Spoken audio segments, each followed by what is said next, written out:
Meus irmãos, eu quero cumprimentar a todos com a paz do Senhor, amém? Amém. Amém? Amém. Glória a Deus, queridos. É muito importante ter vocês aqui aprendendo acerca da palavra de Deus, porque quando nós aprendemos da palavra de Deus, a gente cria raiz, não é?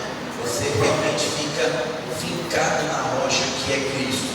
Eu disse há pouco, quero repetir, até porque agora nós estamos transmitindo os nossos cultos via rede social da igreja, que crente que não estuda a palavra, que não lê, que não ora, estão fadados a se desviar do Senhor. Eu cheguei a dizer que os crentes que mais se afastam da presença de Deus são os pentecostais, porque os pentecostais gostam de pular, gostam de dar cambalhota, gostam de falar em línguas estranhas, gostam de poder, mas não gostam de palavra. E a Bíblia diz que a palavra é a única que tem poder para nos transformar. Nós vamos abordar alguns temas hoje importantes para o nosso crescimento espiritual e vamos ter uma das maiores missões acerca do amor de Deus por nós. Mas antes de iniciar o estudo, como nós vamos falar a respeito de fidelidade e a respeito da infidelidade dentro do livro do profeta Oséias, eu gostaria de perguntar aos irmãos, e talvez vai chocar um pouco a minha pergunta, não é? Mas eu preciso fazer para que vocês entendam aonde Deus vai nos levar na noite de hoje. Amém? A pergunta é: quem ama, trai? Forte isso, né? Quem ama, trai? Forte essa pergunta. Nós vamos ter a resposta bíblica. Por que eu estou fazendo essa pergunta aos irmãos, tanto os que aqui estão, quanto aqueles que estão em casa? Porque Deus vai usar a vida de um profeta, Deus vai usar a história deste profeta para mostrar para a nação de Israel o amor que Deus tinha por eles. Porém, este amor do povo não era recíproco para com o nosso Deus. Por que eu estou fazendo essa pergunta? Porque o que a gente mais vê na igreja, nas redes sociais, é o povo se declarando para Deus. Quem aqui já disse: eu amo a Deus? Quem aqui já falou isso? Quem em casa já disse isso? Eu amo a Deus. Não é? Ok? Muitos falaram, a grande maioria já falou. Posso afirmar categoricamente que todo mundo já se declarou para Deus. A pergunta é: quem ama atrai? Por quê? Porque Deus vai fazer uma associação acerca da infidelidade do povo. Se você que está me ouvindo nessa noite tem convicção que quem ama não trai, a pergunta é: por que você é infiel? Se você está dizendo que você ama a Deus e quem ama não trai, por que você tem traído o teu Deus? Com as coisas que o mundo oferece, com as coisas que a nossa carne deseja. Por que tem momentos que você está com o pé na igreja e o pé lá fora? Por que existe momentos que você está com os dois pés na igreja, mas o teu coração deseja o mundo? Nós vamos entender que Deus, Ele vai usar a vida de um profeta, porque Deus já tinha cansado de falar com o povo e o povo não ouvia. Então Deus vai usar a própria vida, o exemplo de vida do profeta Oséias, para dizer ao povo que eles estavam sendo infiéis. O que me deixa maravilhado com a palavra de Deus é que dentro do livro de Oséias, Deus vai dizer assim: olha, apesar da sua infidelidade, da sua incredulidade, Deus é fiel com você. Deus te ama.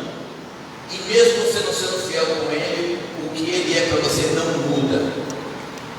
Agora, Deus também não passa a mão na cabeça de ninguém. Deus, Ele ama o pecador, mas Ele abomina o pecado. Deus perdoa o pecador, mas o pecador pagará a consequência. Ninguém foge da consequência. Não pense que você vai pedir perdão, vai chorar, vai rasgar as suas vestes, como Davi fez, e Deus vai deixar de te punir. Não, Deus vai te punir, mas vai te perdoar. Deus vai te punir, mas vai te amar. Amém? A punição nada mais é do que a consequência. exemplificar. Se você for lá e roubar ou matar alguém e se arrepender de todo o coração, a Bíblia diz que a misericórdia vai te alcançar. Sim ou não? Mas você acha que a pessoa merece ser presa? Por quê? Consequência: justiça de Deus. Então, da justiça do Senhor ninguém foge, ninguém fala. Amém? Abra por favor a sua Bíblia, livro de Oséias. Oséias é um profeta menor, não pela sua estatura, mas pelo livro a qual ele escreveu. Livro de Oséias está logo depois ali de Daniel, Ezequiel, Daniel, Oséias, capítulo de número 1. Nós vamos ver o verso de número 2. É uma história linda, uma história maravilhosa que o Senhor deixou relatado na Bíblia Sagrada. Eu já preguei esta mensagem, hoje é estudo, mas já trouxe uma mensagem muito forte, não é? Fazendo um paralelo, nós vamos falar um pouco sobre isso hoje. Livro de Oséias, capítulo 1, versículo de número 2. Nós vamos ler. Eu também quero fazer a leitura dos irmãos depois do texto, em Oséias capítulo 2, verso de número 16. Amém? Quem achou, diga achei. Vamos ler? Glória a Deus. Diz assim o texto: o princípio da palavra do Senhor por Oséias disse, pois, o Senhor a Oséias: vai, toma uma mulher de prostituição e filhos de prostituição, porque a terra se prostituiu, se desviando do Senhor. E foi-se e tomou a Gúmer, filha de Iblaim, e ela concebeu e lhe deu um filho. Até aqui, no capítulo número 1, mas antes de pular para o 2, eu sempre faço essa pergunta, não é? Porque hoje existem muitos profetas dentro e fora da igreja. Porque ser profeta, de fato, em algum momento, estar em destaque. O problema é que nós queremos, de fato, ser profeta e estar em lugar de destaque, mas não conseguimos ou não queremos viver como um profeta vivia. Pagar o preço, exatamente, e não só o preço, porque nós precisamos entender que o profeta é aquele que sente o que Deus sente, porque Deus transmite para o profeta o que Deus está sentindo, e aí automaticamente a correção para o povo. Ser sacerdote era diferente. O sacerdote ouvia as situações do povo e levava a Deus. O profeta ouve de Deus e traz para o povo. Aí Deus chega para o profeta Oséias de maneira muito contundente e diz assim: o profeta casa com uma mulher prostituta. Olha que coisa linda. Por isso que eu digo, irmãos, nós estamos transmitindo ao vivo, e eu queria dizer isso aí, que isso chegasse em muitos profetas. A grande maioria só quer ser profeta, mas não quer passar pelo que o profeta passou, porque o peso de um profeta é muito grande. O preço é alto. Já imaginou? Nos dias atuais, Deus chegar para alguém solteiro, evidentemente, dizer assim: vai lá no prostíbulo e casa com uma mulher. Você aí é o profeta que é solteiro, já imaginou Deus falando para você? Vai lá no prostíbulo e tira a mulher de lá e casa com ela e terá filhos com ela. Eu não ouvi, deixa eu escolher. Escute. Nós vamos falar a respeito disso. Na verdade, Deus nos reuniu hoje aqui, irmão, para nos dar um chacoalhão, para mostrar que a gente precisa ser fiel, porque Ele é fiel conosco. Para nos mostrar que, apesar da nossa infidelidade, Deus nos ama e estará sempre disposto a te abraçar sempre, independente dos nossos erros ou das nossas falhas. Oséias capítulo de número 2, verso de número 16, diz assim: e acontecerá naquele dia, diz o Senhor, que não me chamarás de meu marido, que me chamarás de marido, e não me chamará mais de meu Baal. Isso é uma profecia que Deus deu no livro de Oséias, e que Ele vai cumprir lá em João capítulo de número 4. Aleluia. Deus agora está dando uma profecia através de Oséias. Está dizendo para Oséias: fala para o meu povo que haverá um dia em que o meu povo me chamará de marido, de esposo. A igreja não é a noiva.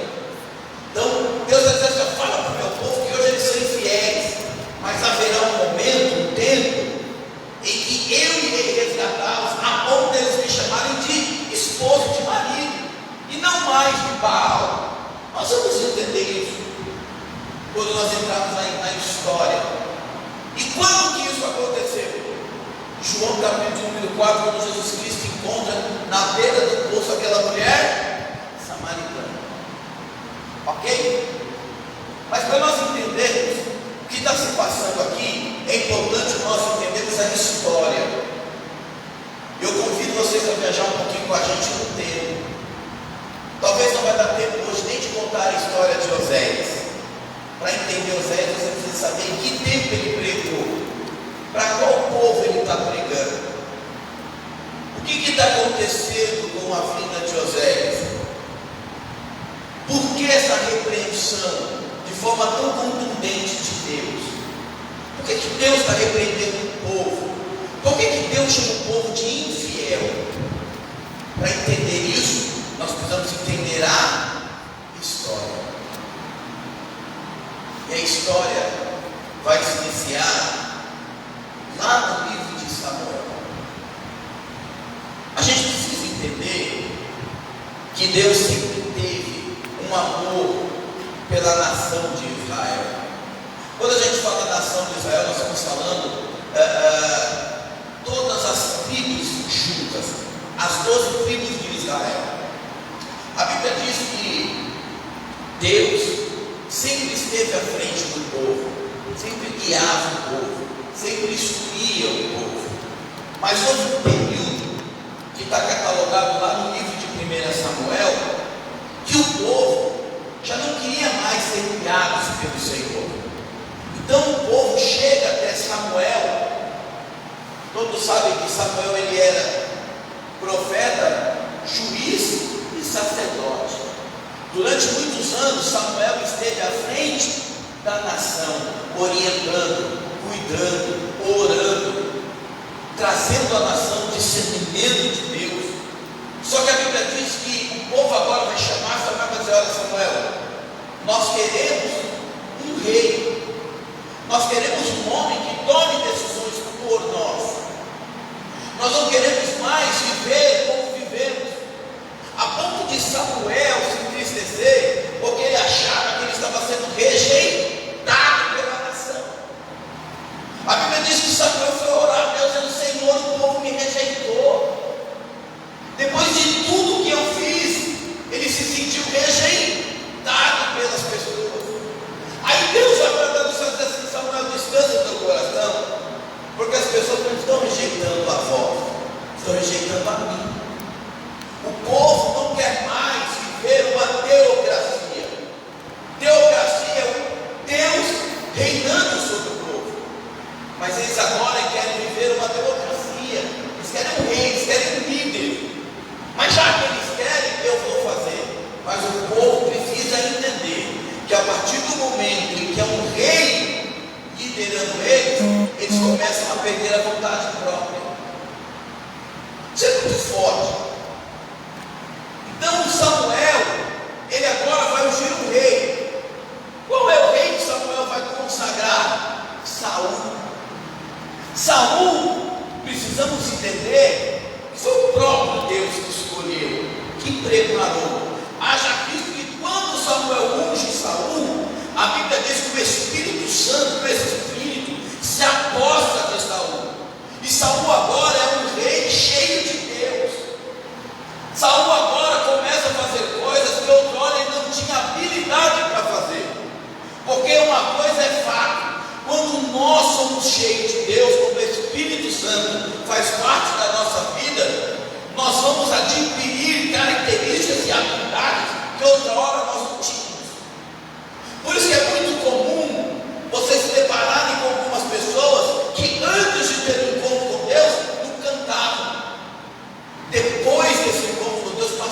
louvar lindamente.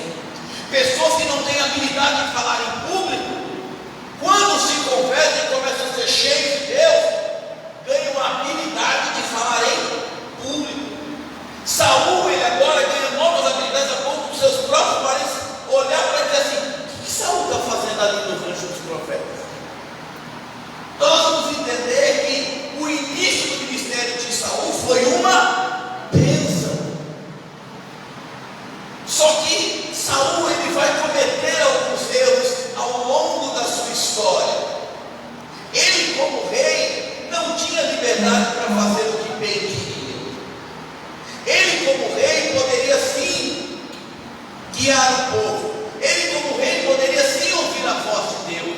Mas, como rei, ele jamais poderia ter oferecido um sacrifício. Por quê? Porque o sacrifício só pode ser apresentado por um sacerdote. Só que Saul agora não está mais cheio de Deus, mas está cheio de si. E ele acha que ele pode agora fazer o que bem entender e quiser. A Bíblia diz que a nação de Israel estava partindo para uma guerra. Quando o rei chega até o profeta Samuel diz assim: olha, aguarda um pouquinho aqui que eu vou orar. Por quê? Porque tudo que nós formos fazer, nós devemos orar antes. Porque não adianta depois reclamar. Nós só podemos fazer se Deus permitir. Então a Bíblia vai dizer que Samuel saiu para orar. Só que o texto diz que Samuel demorou. E quando Samuel demora, o que o rei vai fazer? Não, já que o profeta, já que o sacerdote está demorando, vou eu mesmo sacrificar e seguir para a batalha. Ou seja, fez o que não devia, fez o que não podia. Escute isso. É por isso que tem muito crente quebrando a cara por aí. Por quê? Porque ele foi chamado para fazer algo específico, e aí ele quer palpitar ou fazer o que não era para ele fazer. Por isso que eu sempre vou dizer: se você não entendeu ainda o seu chamado, busque de Deus, Deus vai se revelar. Se você já sabe qual é o seu chamado, permaneça nele. Não vai querer fazer o que não é do seu know-how, que vai dar errado. Cada um dentro daquilo que foi chamado para fazer. Sabe o que tem acontecido muito nas igrejas? Todo mundo quer ser pastor, mas nem todos têm chamado para ser pastor. Todo mundo quer pregar, mas nem todos têm chamado para pregar. Então, quando o rei se propõe a fazer o que não era para ele fazer, ele peca contra o Senhor. Então ele começa a cometer alguns erros. Quer ver um outro erro cruel que o rei Saul cometeu? A Bíblia diz claramente ali no livro de Levítico que nós não podemos consultar os mortos. E a história vai dizer que o rei entra na tenda e ele vai se consultar com a epitonisa de Dó. Pegou contra Deus, a ponto de Samuel, o sacerdote, o profeta, homem de Deus, vai orar a Deus, vai interceder pelo rei. E Deus brada do céu dizendo: até quando, Samuel, você vai interceder pelaquele que eu já rejeitei? Eu vejo muita gente por aí dizendo assim: Deus não rejeita ninguém. Rejeita! Claro que rejeita. Qualquer um que não esteja enquadrado na vontade de Deus, Deus pode sim rejeitar. Ele é Deus. Agora o rei Saul é rejeitado. Então Deus precisa levantar um novo rei. A Bíblia diz então que Deus vai chegar para Samuel e vai dizer assim: Samuel, pega a botija de azeite e vem, porque chegou o momento de eu preparar um novo rei para Israel. Samuel, ele vai descer até a casa de quem? Jessé, o belemita. E quando ele chega na casa de Jessé, perceba que Jessé vai olhar para o homem de Deus e vai dizer assim: é de paz a sua vida. Olha o respeito que as pessoas tinham pelos homens de Deus, coisa que não existe hoje mais. E a culpa não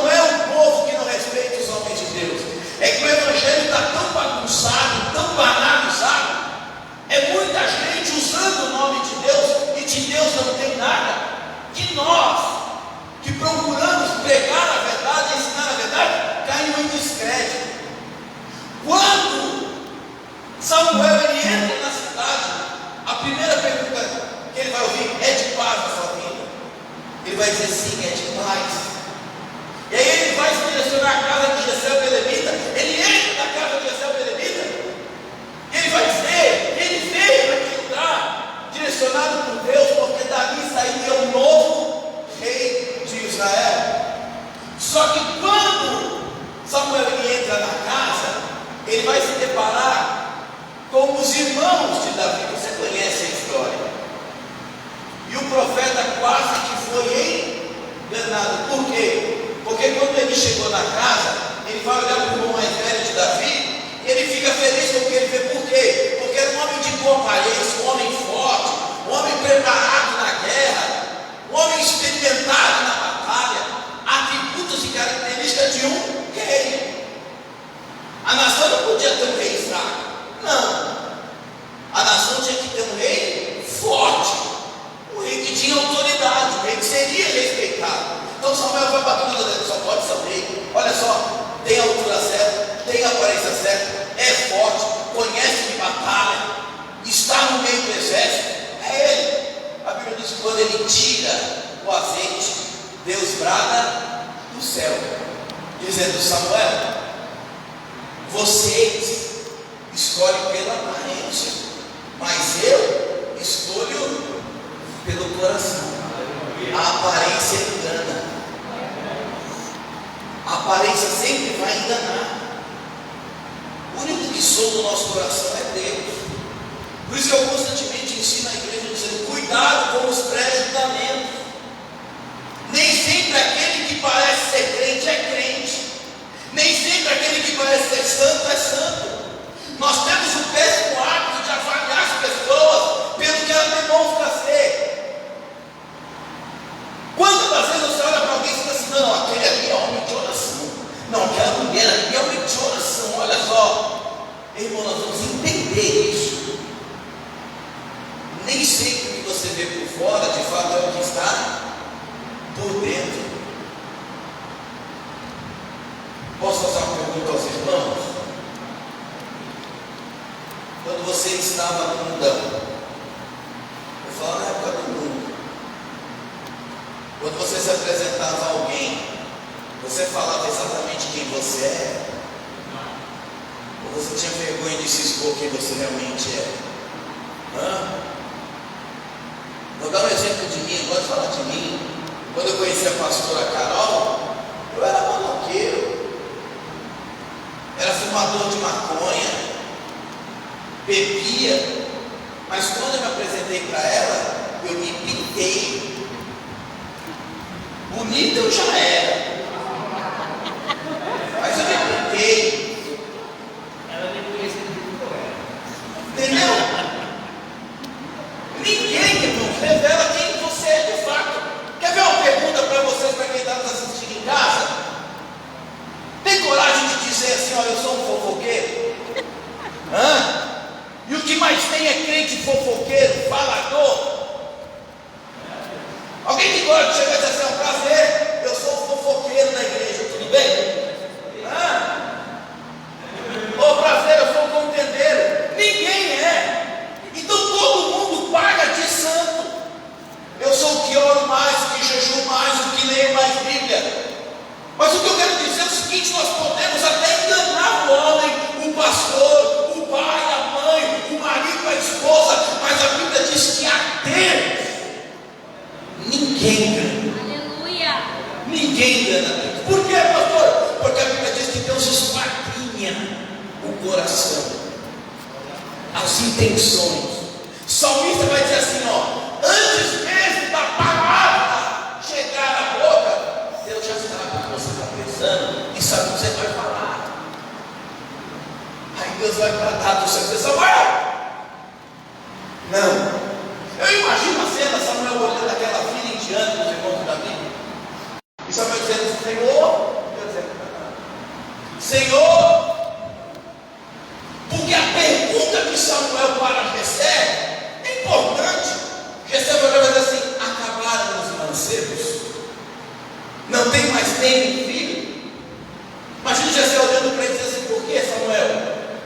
Porque eu vim aqui para fazer a vontade de Deus, e Deus não confrontou nenhum desses.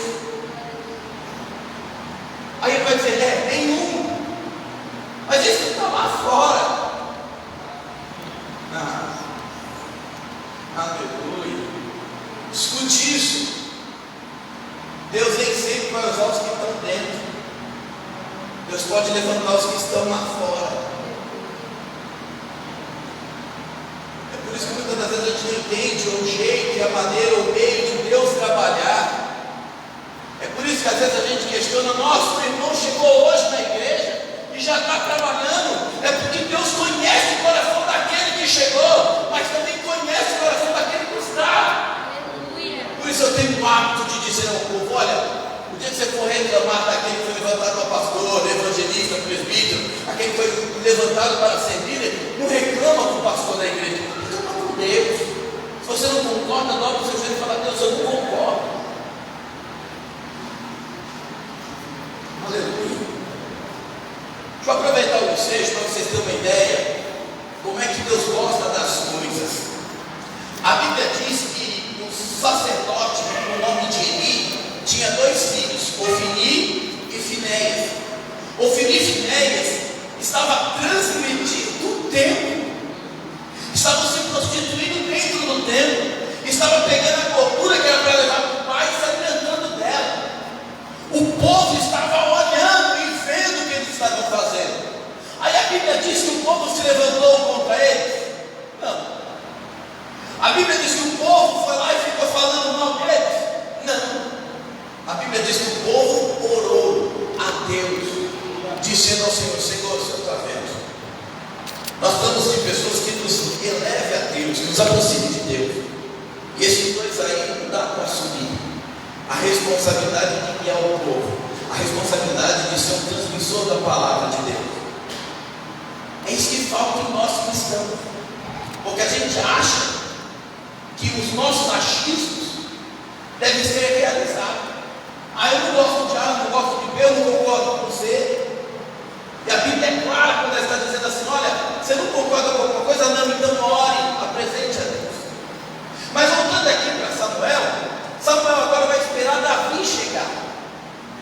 E a Bíblia diz que quando Davi entra, Davi era o menor. Engraçado, se a gente for ver a aparência física, a Bíblia diz que Davi era um homem de aparência boa, era um rapaz bonito, ruivo, quem sabe de cabelos arruaçados, quem sabe os olhos dele não eram olhos claros. Escute o que eu estou dizendo para vocês. A Bíblia diz que Davi era diferente dos seus irmãos. Aleluia. Essa Deus deu agora. Não é porque 15 concorda que está certo. O mundo diz que a maioria vence. A Bíblia diz ao contrário. Por quê? Porque Deus não precisa da maioria para vencer, Deus precisa de um só. Deus não precisava das qualidades dos irmãos de Davi, Deus precisava de Davi. Davi entra agora e a Bíblia diz que Samuel vai ungir Davi a rei. A partir do momento em que Samuel unge Davi a rei, toda a sua família sabe que ele será o novo rei de Israel, sim ou não?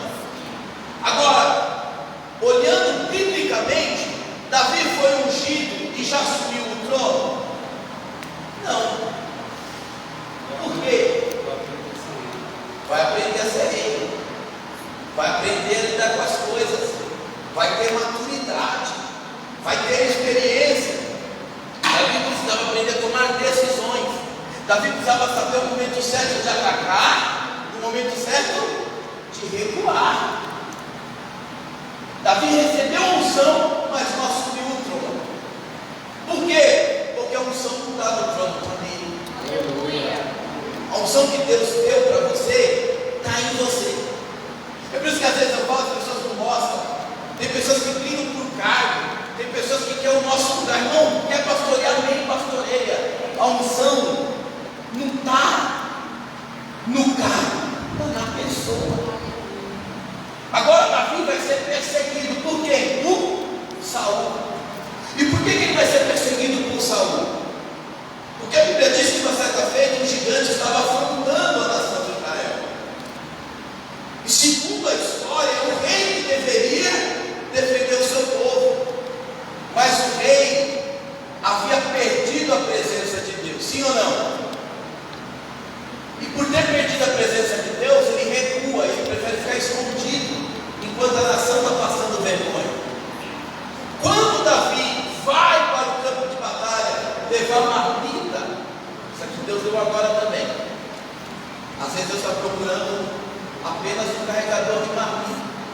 Tem gente que às vezes está na frente da batalha, irmão, que não está preparado para o que Deus tem para o povo. Então Deus vai pegar aquele que carrega marmita.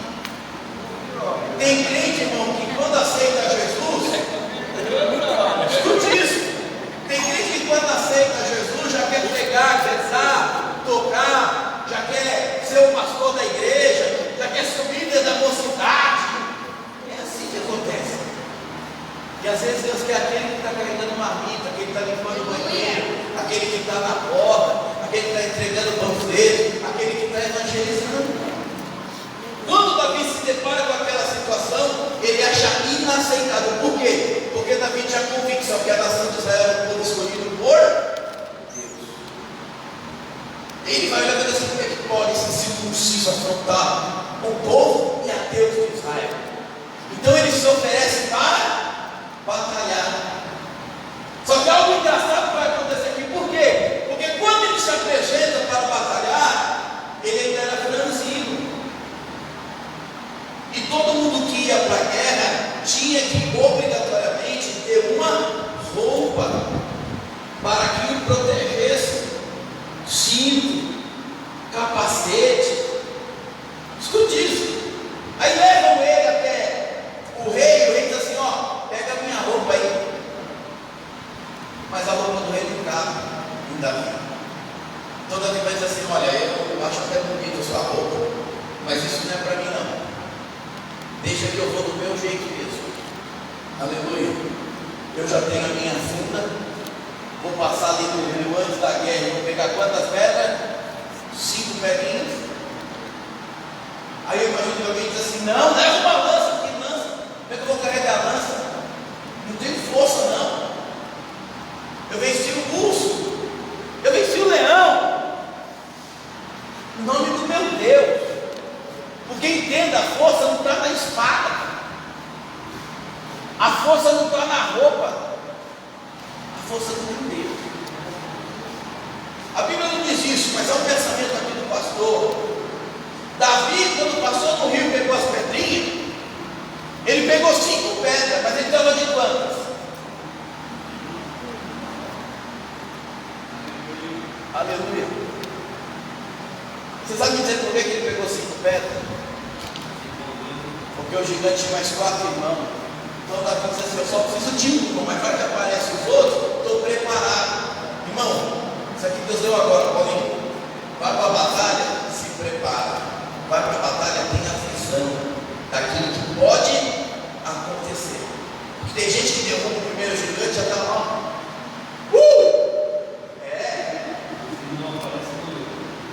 Os irmãos aparecem, olhou, não tem pedra para continuar a batalha, a guerra.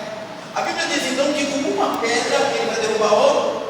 Irmãos, a Bíblia não diz, eu imagino, isso aqui é coisa de doido, coisa de pregador, que ele começou a girar, porque a funda não era no estilingue, ok? Então ele está aqui, ó, rodando. Ô irmão, só tinha um lugar para aquela pedra bater. Por quê, pastor? Porque ele estava com a sua armadura. O gigante, além de ser grande, ele estava com a sua armadura e o capacete. Só tinha um lugar para pegar, um lugar mesmo disponível. Ele está aqui. Imaginei falando: Deus, estou até girando, mas talvez eu não tenha nem força para que essa pedra chegue no gigante. Mas eu sei que tu és escolhido. A força não estava em Davi, a força estava em Deus. E rapaz do céu, vou dizer uma coisa para você: nunca vi Deus errar, irmão. Acho que Deus errar com o gigante. Aleluia. A Bíblia diz que o gigante vai cair. Davi vai matar o gigante. E agora algo vai acontecer. A inveja começa a brotar no coração de Saul. Por quê? Porque o povo começa a cantar. Só para conclusão, o povo começa a cantar. E a música que fizeram engrandeceu o menino, dizendo que Saul matou e Davi matou os seus milhares. Ao invés do rei ficar feliz, porque afinal o rei Davi pertencia a tribo, quando ele ficar feliz, Deus deu uma aqui agora também, viu? Já vou liberar. Quando ele ficar alegre,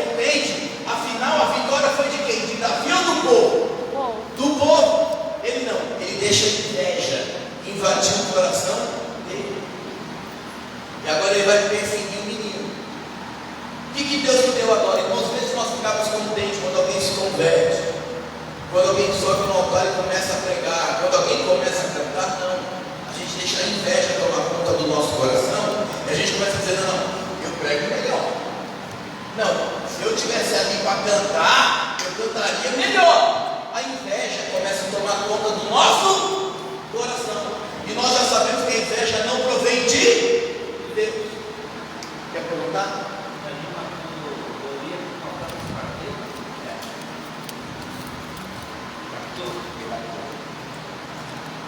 Tinha força para Não, aí é um mistério de Deus, né?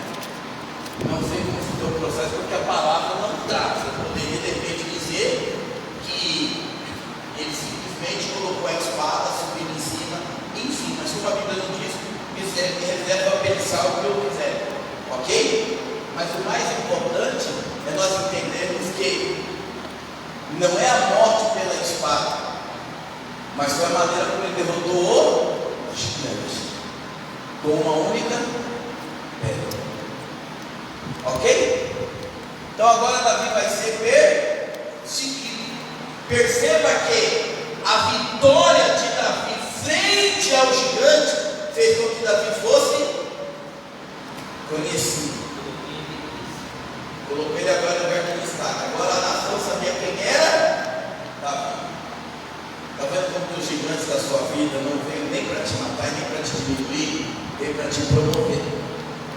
Escute isso, os problemas da sua vida vão fazer com que você se promova.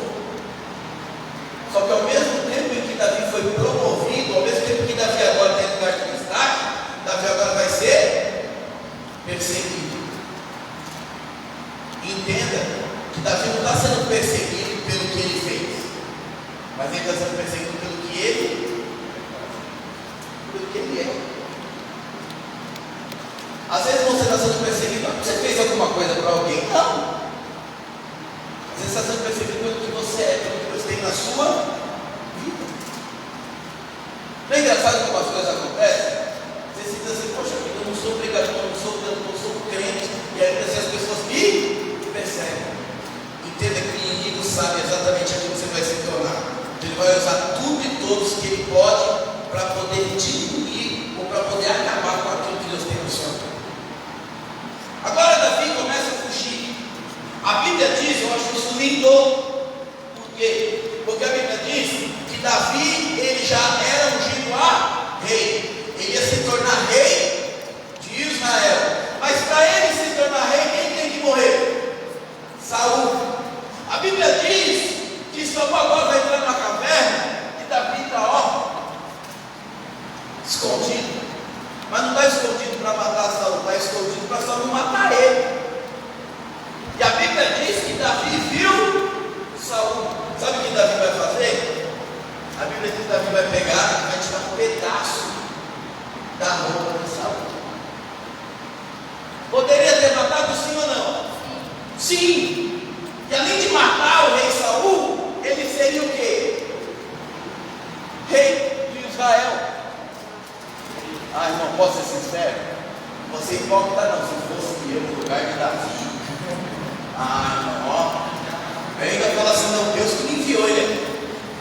Deus nem queria que eu matasse ele. Não, Deus criou essa situação aqui. Sabe o que Davi vai falar? Ai de mim. Porque este é ungido do Senhor. Escute isso, que isso é sério. Isso é sério. Saul já tinha sido rejeitado por Deus, sim ou não? Deus já tinha ungido um novo rei de Israel. Agora entenda isso. O menino Davi olha para o rei, sabendo de todos os erros que ele havia cometido, ainda havia o respeito. Qual era o respeito? Mesmo estando no erro, foi Deus que ungiu. E se Deus ungiu, tem que respeitar. E ponto. Deixa eu dizer uma coisa aqui para vocês, para quem está nos assistindo. Aprenda isso aqui. O seu pastor, o seu líder, aquele que Deus colocou para te direcionar, mesmo quando ele erra, de certa forma ele está acertando. Confuso isso, né? Por quê? Porque quando o seu pastor erra, ele vai te ensinar a não cometer o mesmo erro que ele. Mesmo o pastor errando, ele está te ensinando alguma coisa. Mesmo liderando, ele está te ensinando alguma coisa. Davi sabia que aquele homem tinha unção de Deus e o respeitou. Eu não vou entrar nesse detalhe, mas lá na frente, esse pedaço de manto vai salvar a vida dele. Quem conhece a história sabe.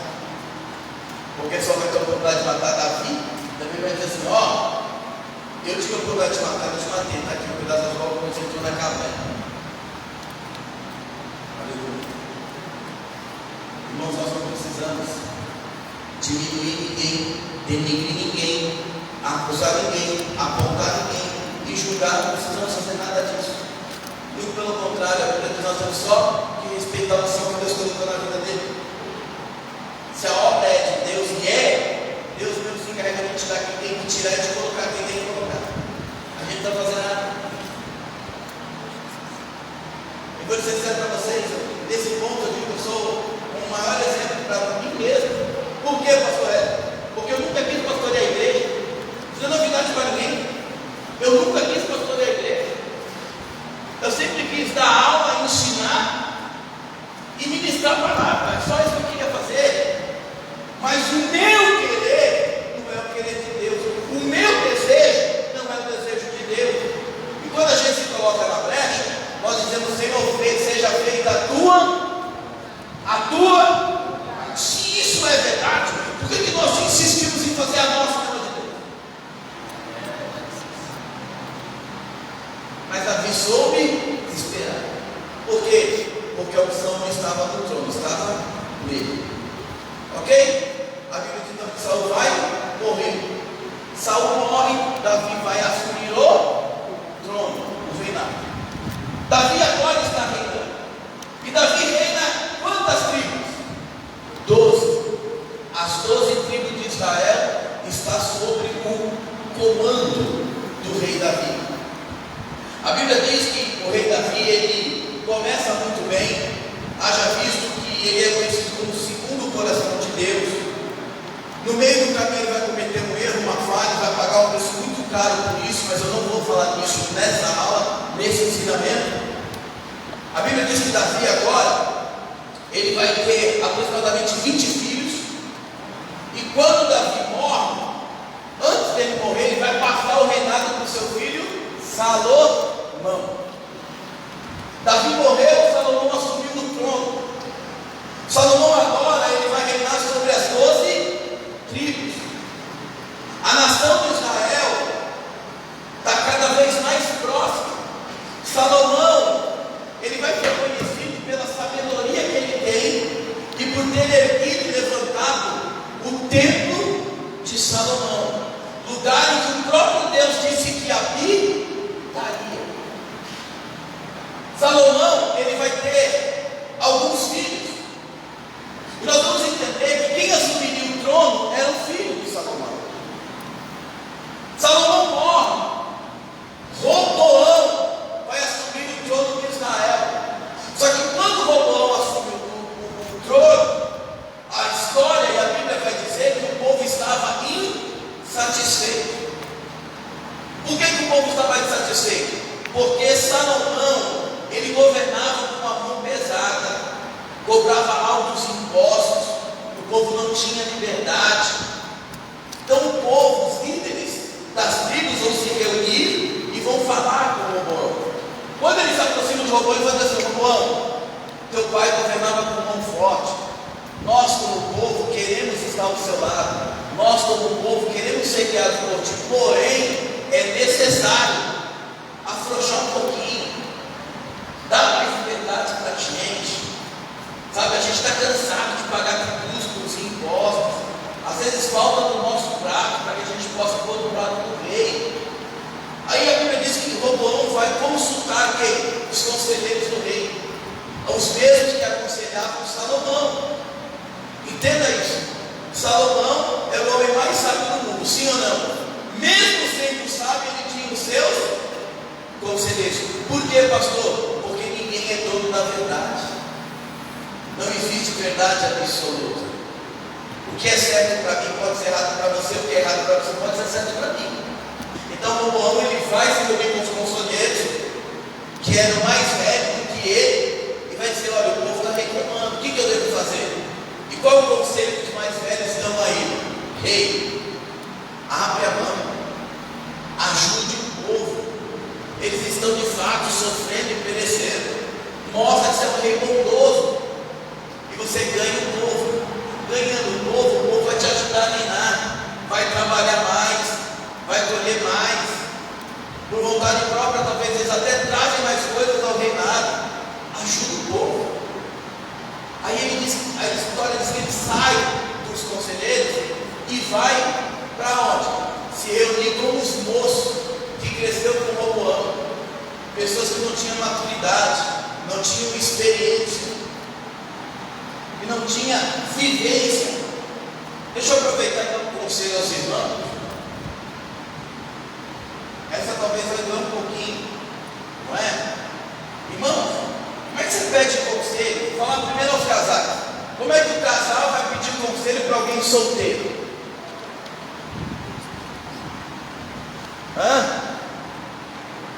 Como é que o casal que está passando por dificuldade conjugal vai pedir conselho a uma pessoa que já casou 10 vezes e separou 10 vezes?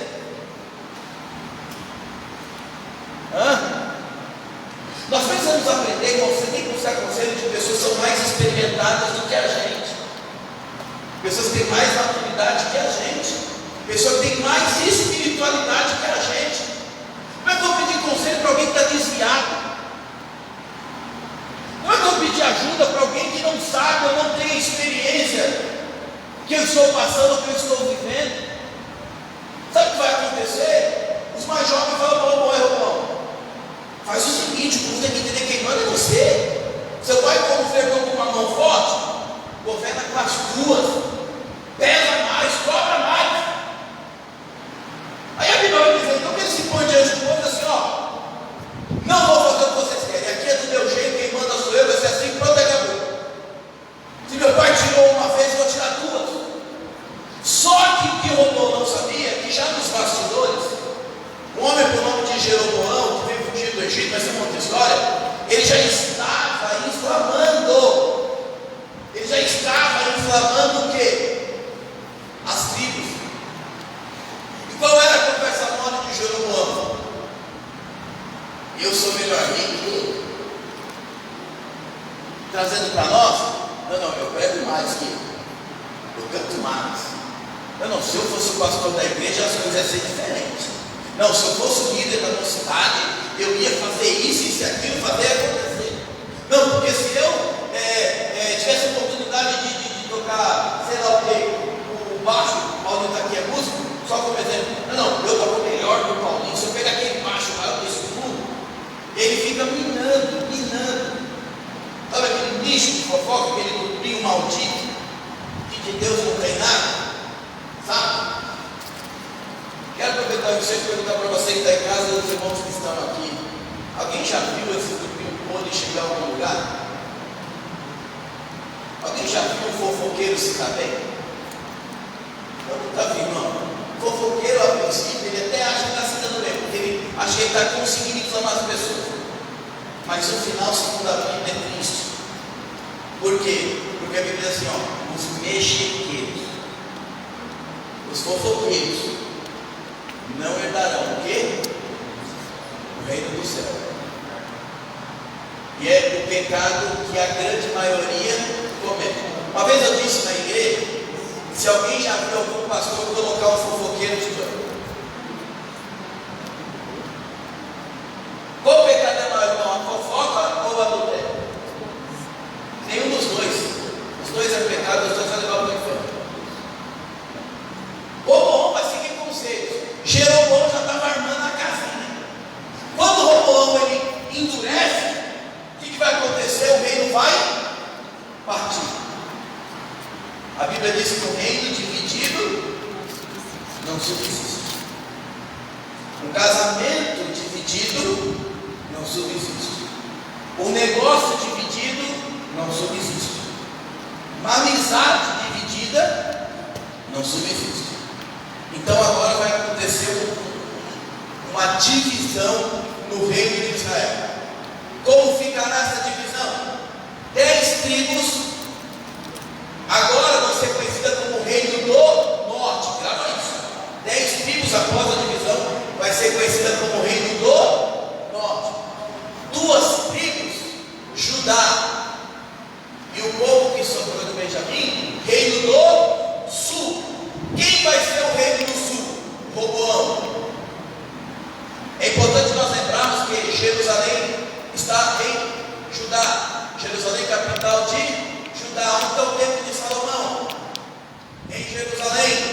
Judá, na capital, rachou 2 tribos aqui, 10 tribos, reino do norte.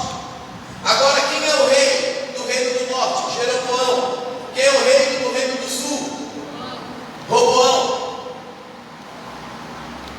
Só que agora, irmão, nós vamos ter um monte de problema por conta dessa divisão. Um primeiro problema é o espiritual. Por quê? Porque todo judeu ele ia adorar a Deus aonde? No templo. Só que o templo agora está onde? No reino do sul. E as 10 tribos estão do lado de cá. Eu quero adorar a Deus. Só que o templo está do lado de lá. E qual é a ordem de Jeroboão? Ninguém pode ir do outro lado. Por quê? Porque se for, vai querer ficar. Por que vai querer ficar?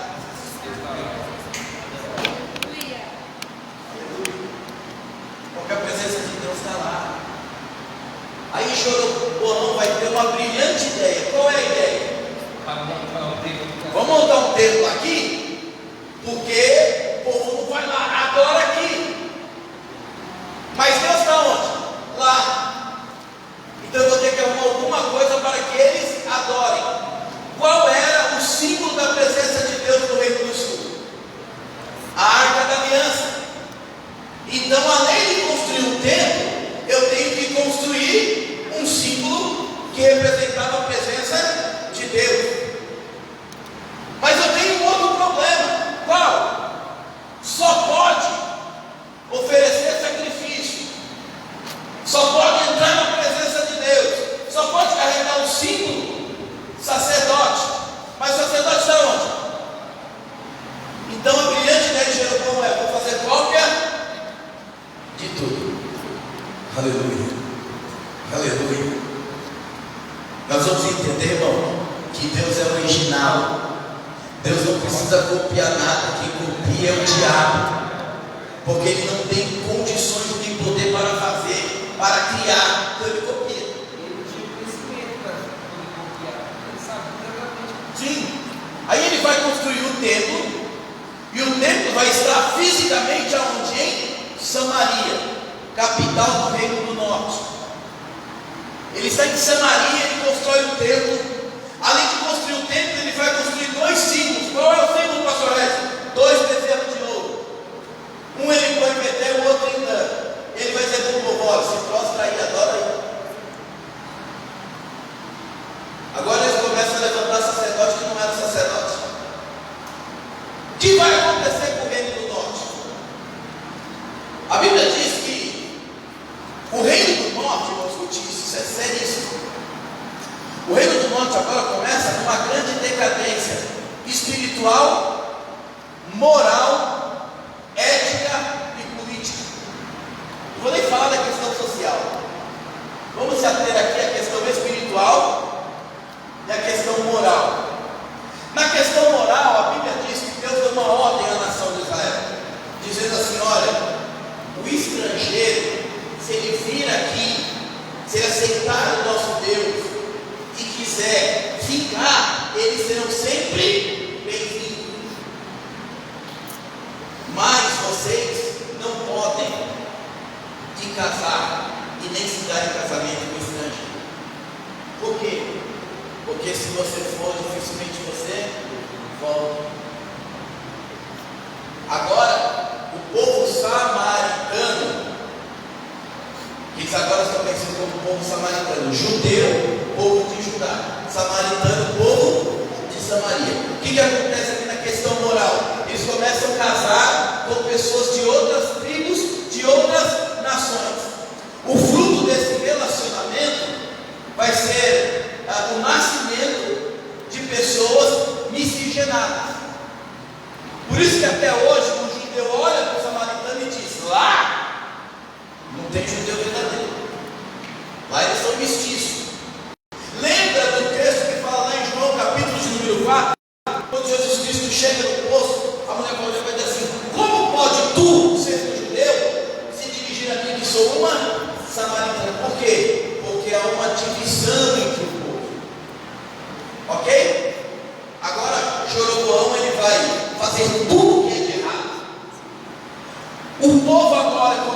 tornar idólatra, porque eles não só adoram os ídolos, mas começam a adorar a outros deuses. O povo começa a adorar a outros deuses. Entenda que nós estamos falando do reino do norte. Então a questão moral acabou. E a questão espiritual? Eles chegam a um ponto tão crítico que eles já não acreditam mais naquilo que Deus pode fazer por eles. Tanto não acreditam que existe texto que diz assim: olha, eu vou adorar outros deuses, porque se o Deus de Israel não fizer, eles fazem. Eles começam a levantar postes, ídolos, imagens nas suas cidades, na capital de Samaria. A Bíblia diz que agora o povo que outrora servia a Deus começa a servir Baal. Pastor, mostra isso na Bíblia, porque é crítico o senhor está falando. Nós estamos falando de um povo que adorava a Deus, de um povo que tinha relacionamento com Deus, de um povo que tinha intimidade com Deus, e agora estão distantes do Senhor. E quando a gente vai achar o maior culpado, são eles mesmos. Por quê? Porque foram pela cabeça. Escute isso. Cuidado a quem você dá ouvido. Nem tudo que parece é. Por isso que eu sempre prego e ensino a igreja. Quando alguém me falar alguma coisa, ouve os dois lados da história. Até porque quando alguém vai falar alguma coisa para você, ele sempre vai puxar a sardinha para si próprio. Eu vou chegar lá com o irmão Clécio e vou dizer: irmão Clécio, vou usar o nome do Tiago, porque é um amigo pessoal mesmo. Vou chegar lá, vou falar mal do Tiago, eu vou dizer para você: não, pô, eu ri do Tiago, eu pisei na bola. Pô, tem tanto Tiago lá no lá que vou falar isso, não. Eu vou dizer o quê? Que ele é o culpado. Tiago não fica nega. Tiago não presta. Tiago não vale nada. Vocês vão contar a minha questão. Agora, se você disser assim: não, beleza, então eu vou chamar o Tiago. Experimenta fazer isso com o irmão. Experimenta fazer uma vez só. Quando alguém estiver dizendo assim: não, olha, eu preciso falar que você gostou do Pedro. Pedro, precisou da boca, Pedro, pera com você. Se você falou do Pedro, vem cá. O irmão aí quer falar de você. Vamos conversar aqui e tentar entender. Nossa, a máscara vai cair na hora. A maioria das vezes, sabe o que acontece? O irmão vai falar assim: não estou chamando o Pedro, não, para quê? Eu estou falando do filme, eu não quero nem que ele saiba. Pode ter certeza que está faltando alguma informação na história.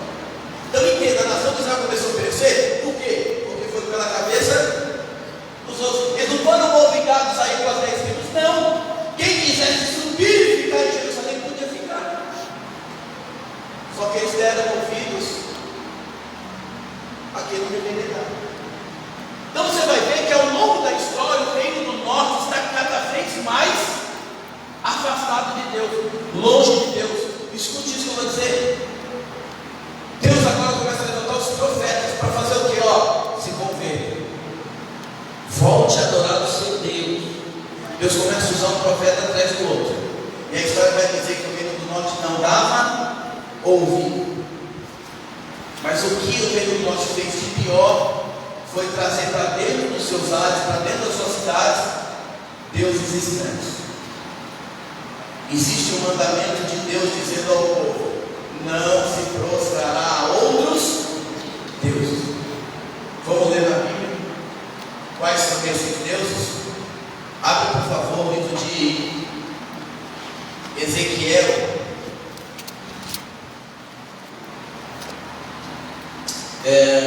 Ezequiel não, desculpe. Livro de 2 Reis. 2 Reis, capítulo 17. Livro de 2 Reis, capítulo 17, verso 30 e o verso 31. Livro de 2 Reis, 17, 30 e 31. Quem já achou, levanta a mão, por favor. Tiago, lê para nós 2 Reis, capítulo 17, 30 e 31, por favor.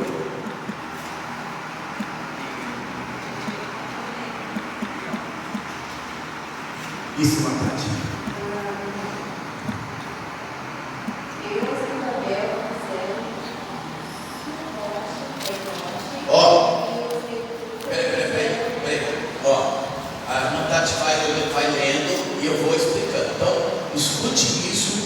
porque isso vai refletir lá em João capítulo de número 4, tá certo? Então, a nação agora de Israel, reino do norte. Então nós temos duas nações agora, certo? Reino do sul, reino do norte. Nação de Israel, nação de Judá. A nação de Israel, reino do norte, vai consagrar para eles 5 reis. Quantos reis? Oh, desculpa. 5 deuses. Quantos deuses? Quantos deuses? De novo, quantos deuses? Alguém sabe me dizer a palavra Deus, que para eles aí agora é Baal, em hebraico que significa? Marido. Marido. Entenda isso. Tanto que alguns textos vai estar escrito marido ou namorado. Em hebraico é ishi. Em hebraico a palavra é ishi. Ok?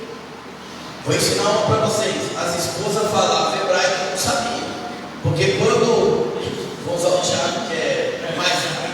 Quando o Tiago chega em casa e tira a roupa de trabalho e joga no sofá, a irmã está atrás, ishi, está chamando de marido, em hebraico, ok?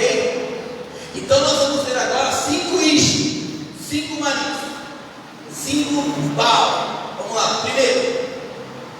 Os de Babel fizeram suporte de bode. 1. E os de Cupa fizeram verbal. 2. E os de Anak fizeram acima. 3. E os ateus fizeram ribás. 4. E o Tartak e os Sefarditas queimavam seus filhos com fogo. E Adrameleque e a Amaleleque. Cinco. Deuses de Sefardim. Olha então, a nação de Israel, que outrora servia a Deus, agora é. Porque para cada Deus é um sacrifício. E para o Deus Amalote tinha que queimar o seu filho em sacrifício. Então a nação de Israel preferiu trocar o Deus Todo-Poderoso, aquele que tudo pode, o Criador de todas as coisas, por esses deuses aí que não pode falar, não pode ouvir, não dá nada para ninguém, só pede. Isso era muito comum. Eu posso depois falar contigo a respeito disso, mas era comum você oferecer em sacrifício filhos. Quer ver um outro exemplo? Dentro da deusa Diana, qual era o sacrifício que tinha que ser feito para a deusa Diana? Você pegar a sua esposa mulher e dar como sacrifício dentro do templo, prostituição. Ok? Então vamos lá. A nação de Israel agora está adorando outros deuses, que não é o Deus de Israel. E Deus começa a dizer: meu, volta para mim, volta para mim, volta para mim. Deus começa a levantar diversos profetas, mas nenhum deles era ouvido. Agora Deus decide não falar mais. Deus decide agora, através da vida de um profeta, mostrar para a nação de Israel o quanto eles eram infiéis a Deus. Qual é o nome do profeta? Oséias. Por que eu fiz questão de contar a história para vocês entenderem aonde Oséias estava, para quem que ele estava pregando e por que Deus usou Oséias da maneira como usou. Nós lemos Oséias capítulo número 2, quando é a profecia: haverá um tempo em que vocês não adorarão mais esses deuses.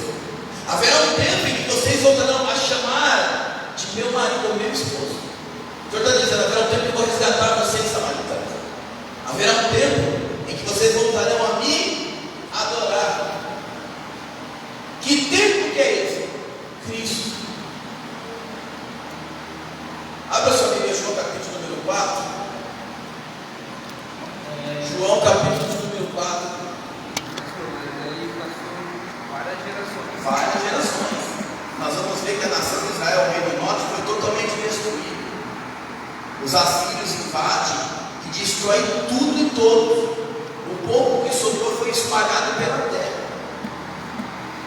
Passou anos. E por que passou muitos anos? Porque o povo não dava ouvido. João capítulo número 4.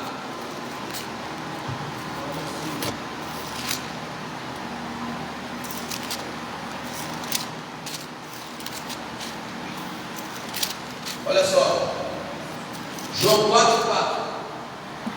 Lê para mim. E era necessário passar por Samaria. segura. Por que era necessário? Se da onde Jesus estava, ele podia ter feito outro caminho mais curto. Era necessário para que se cumprisse que Jesus faria o quê? Ajuntaria o grupo. Agora eu entendi o que era necessário, que agora eu consegui entender a história. Eu não sabia da onde se deu essa divisão. É isso aí. Então perceba que aí está acontecendo um cumprimento de profecia. Eu vou dizer para vocês e para quem está em casa agora, que essa mulher que Jesus está falando, não é o estudo de hoje, mas essa mulher que Jesus está conversando, Jesus disse para ela assim: vai e chama seu marido. Aí ela responde o quê? Não tem marido. Aí Jesus disse assim: disseste bem, porque você teve 5, e esse que tu tem, quem eram os 5 maridos daquela mulher? Os 5 deuses. Aquela mulher não era prostituta. Aquela mulher ela conhecia a palavra de maneira errônea, mas conhecia. Aí vai ver que no diálogo ela vai dizer assim: bem que sei, porque os judeus dizem que a salvação vem de lá, e os samaritanos dizem que vem daqui. Por quê? Lembra da divisão do reino? Os samaritanos aqui dizem assim: não, o templo certo é esse, o Deus certo é esse. E os judeus do lado de cá dizem assim: não, o Deus verdadeiro é daqui. Entende por que ela diz? É bem que falava que a salvação virá. Tem um diálogo, irmão, carregado de história e de crença, muito mais profundo, muito mais. Aí Jesus está dizendo assim: e esse marido que você está falando, que em hebraico é Deus, não é seu. Aí Jesus vai olhar para mim assim: ah, mulher, se tu soubesse. Voltando aqui para Oséias. Então, Oséias está pregando para o reino do norte, o povo incrédulo e fiel, que outrora dizia: eu amo a Deus, mas outrora estava virando as costas para o Senhor. Aí Oséias entra em cena. Oséias capítulo 1.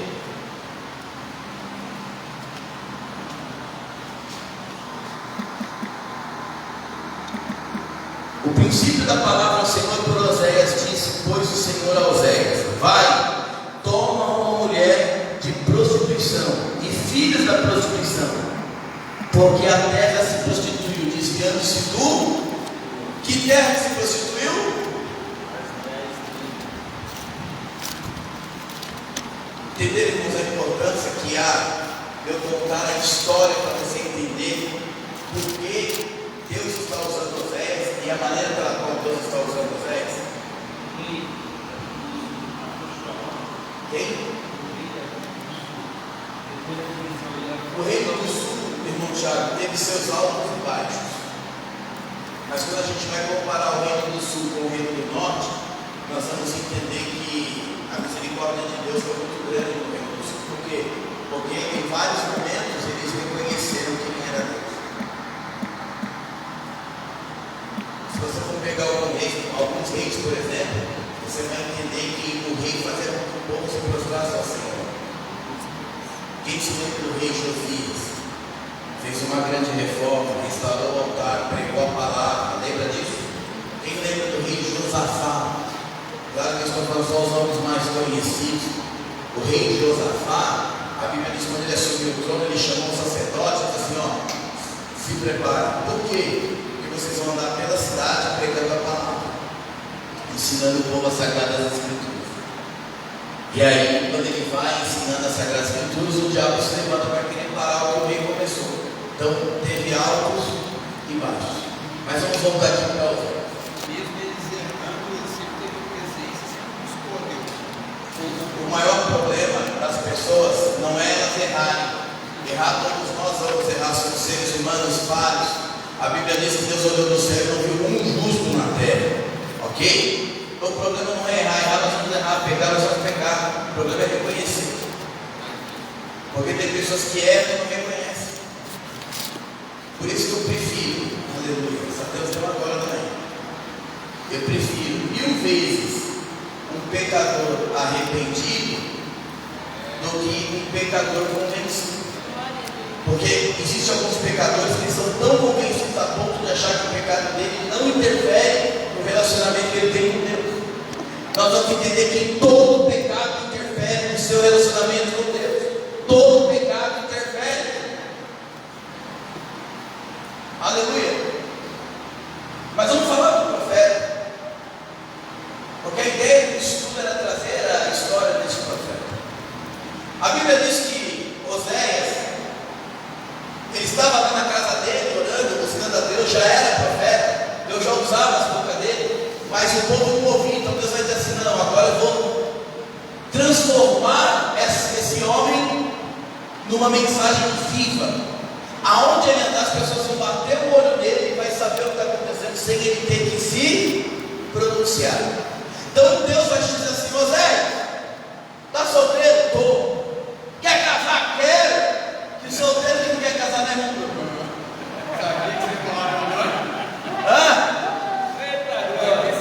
Oséias é profeta? Sou. Profeta que é profeta ouve a voz de Deus, sim ou não? Sim. Profeta que é profeta obedece a Deus, sim ou não? Sim. Aí ele vai olhar para o profeta e vai dizer: profeta, vai até um prostíbulo e toma como casamento uma prostituta. Que pedido, né? Que pedido de Deus estranho. Nós vamos entender por que Deus estava pedindo isso. Aí estava dizendo então que Oséias, homem obediente, temente ao Senhor, ele vai na casa de prostituição e vai encontrar uma mulher por nome de Gomer. Gomer era uma mulher da vida, prostituta, bebia, fumava, usava droga. Uma mulher totalmente pecadora, transgressora. A Bíblia diz que, amando de Deus, Oséias foi buscar. Oséias não estava fazendo a vontade de Deus, estava fazendo a vontade de Deus. Então Oséias vai casar comigo agora. E a Bíblia diz que Oséias leva a Gomer para onde? Para casa. E aí Oséias vai limpar, vai tratar, vai curar das feridas, vai tirar os vícios, vai dar a essa mulher que outrora não tinha dignidade, passa a ter dignidade. Uma mulher que não tinha respeito de ninguém passa agora a ser respeitada. Afinal, é a esposa do profeta. Gomer agora vai dar filhos para Oséias. Oséias está feliz, constituiu uma família. Só que a Bíblia diz que a mulher achou que se ela voltasse para o mundo, ela teria coisas melhores. A mulher Gomer achou que se ela voltasse à prostituição, ela se daria bem, porque ela não estava toda satisfeita com a vida que Oséias estava dando a ela. Então a Bíblia diz que Gomer decide a voltar, se prostituir. Você já imaginou o sofrimento de Oséias? A Bíblia não diz, mas eu imagino a oração de Oséias. Se fosse eu dizer assim: Deus, desculpa essa mulher, tirei do prostíbulo, dei um sobrenome a ela, transformei ela numa mulher de Deus, e agora ela vai embora. O senhor está onisciente, o senhor já não sabia que isso ia acontecer? Isso não está na Bíblia, tá? É eu conjecturando. Se fosse eu no lugar da velha, eu ia fazer igual o Adão, ia botar a culpa em Deus. Eu falo: Deus, eu pedi, eu escolhi isso. Não, eu obediente ao Senhor. Nós temos a impressão que quando a gente vai ser obediente ao Senhor, tudo vai dar certo. Só que nem sempre é assim. Porque tudo existe um propósito e um objetivo.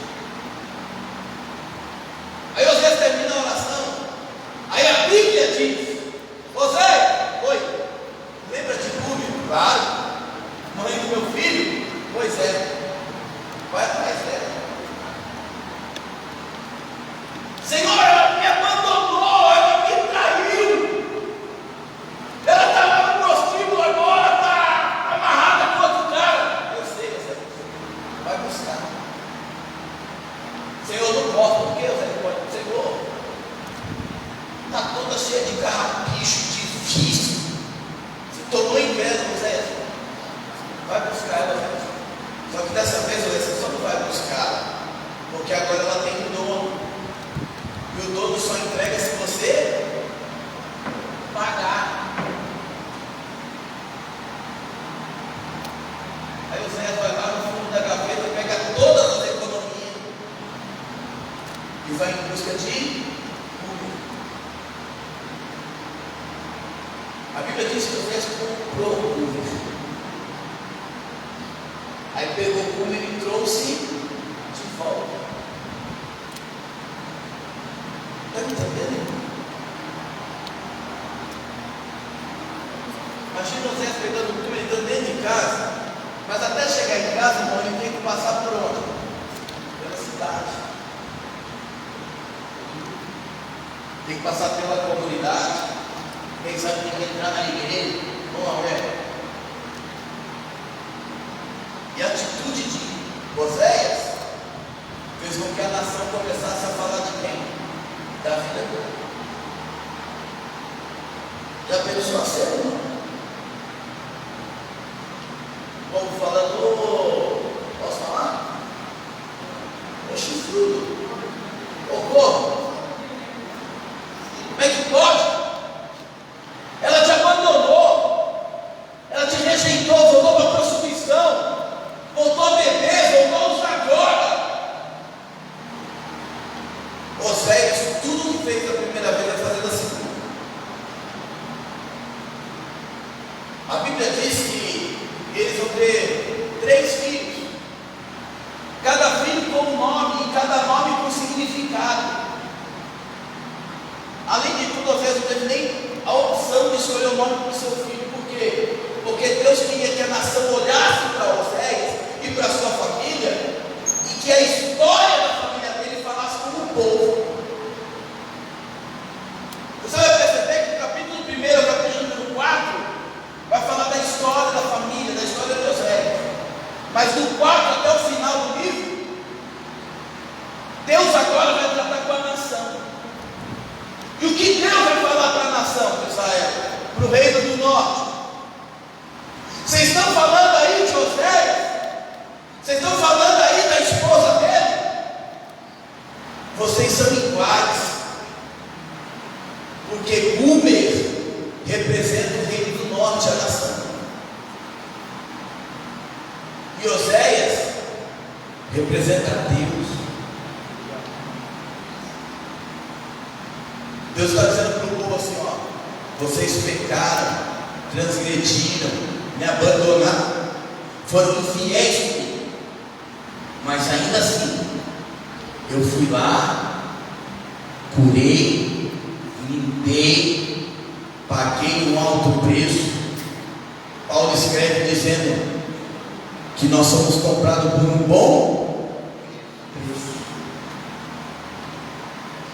Deus está dizendo assim: olha, quando vocês chegaram a mim, vocês estavam todos machucados, cheios de pecado.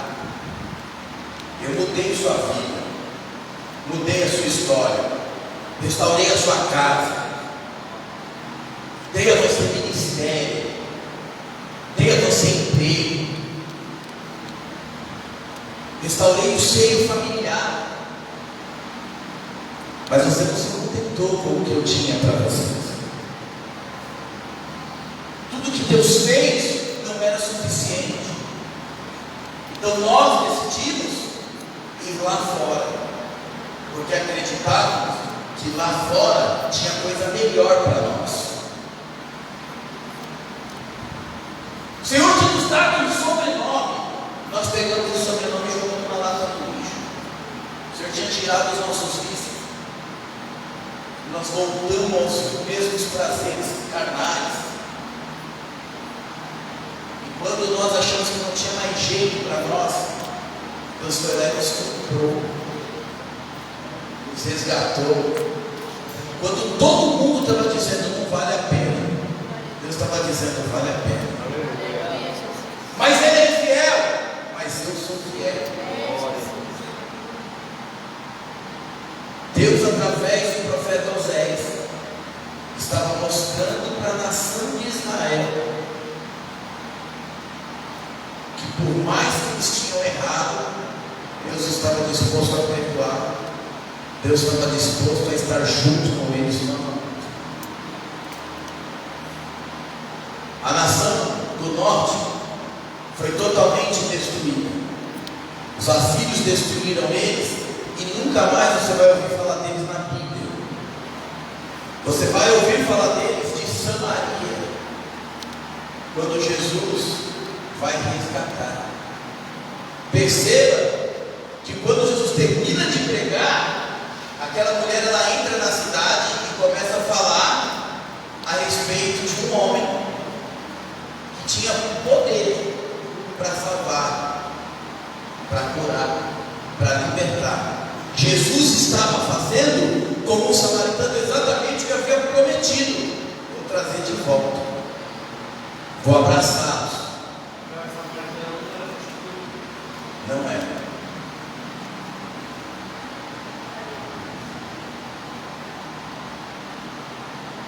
Os irmãos entenderam o propósito de Deus com a história de José? Você conseguir entender que por mais infiel que nós sejamos, Deus sempre estará disposto a nos resgatar de novo? Vocês entenderam que não adianta a gente querer olhar do outro lado da cerca achando que o mundo tem coisas melhores para nos oferecer, porque não tem. Verdade é que Jesus usa uma parábola do filho pródigo para dizer que aquele menino pegou a sua fortuna, gastou de maneira deliberada, porque ele achava que lá fora era melhor do que está dentro. Quando ele perde tudo, quando ele chega no fundo do poço, quando ele está agora numa das pessoas mais humilhantes para um judeu, ele reconhece: na casa de meu pai até os empregados comem melhor. Eu posso falar com propriedade, porque eu fiquei afastado do Evangelho 5 anos. Quando a gente reconhece os nossos erros, as nossas falhas, muitas das vezes a gente não tem força para voltar. Porque quando você sai de perto de Deus, você sai de perto porque acha que o mundo pode oferecer coisas melhores. E a Bíblia diz que o inimigo ele veio para matar, roubar e destruir. Nós vamos entender que quem é o pai da mentira? O diabo. O mundo é uma verdadeira ilusão. Ilusão é algo que não existe. Ilusão é uma mentira, é um engano. O papel do diabo é sempre dizer, ou colocar em nosso pensamento, que lá fora é melhor. E não é. Porque aqui dentro, mesmo com todas as dores e lutas que a gente passa e sofre, o Senhor sempre estará do nosso lado. Feche seus olhos, vamos lá. Deus, em nome de Jesus, Pai, eu quero nesse momento apresentar, Senhor, cada um dos meus irmãos que estão aqui e também aqueles que estão, ó Pai, nos escutando através das redes sociais. Talvez seja até ousado da minha parte, Senhor, dizer que nós somos verdadeiramente público, que outrora fomos libertos das garras de Satanás. O Senhor cuidou de nós, limpou os nossos pecados, os nossos imundícios, e ainda assim, Senhor, a gente volta e meia quer olhar lá para fora, deseja as coisas de fora, ou até mesmo nós praticamos as coisas do mundo. Mas hoje ficou claro, Senhor, ficou claro, Pai querido, que o Senhor nos ama, independente daquilo que a gente fez ou faz. Mas o que o Senhor quer, ó Deus, é que a gente esteja nos seus braços. Foi por isso que o Senhor Jesus Cristo nos comprou na cruz do Calvário. Porque outra hora, Senhor, nós estávamos condenados à morte, mas agora, Senhor, temos o direito à vida e vida eterna. Que o Senhor, meu Deus, possa continuar falando em cada coração. Que o Senhor, ó Deus, continue ministrando em nossos corações. Que a gente não venha, Deus querido, desejar o mundo, porque o mundo nada tem para nós. O mundo é uma ilusão. Mas estar aqui, Senhor, é receber o teu abraço todos os dias. Te agradeço, ó Pai, por todos os irmãos que aqui estão e aqueles que estão nos acompanhando. E que o teu nome, Senhor, seja glorificado. É o que eu te peço e te agradeço. em nome do Senhor Jesus. Amém? Glória a Deus. Eu vou pedir para os irmãos, pode desligar a transmissão, por favor.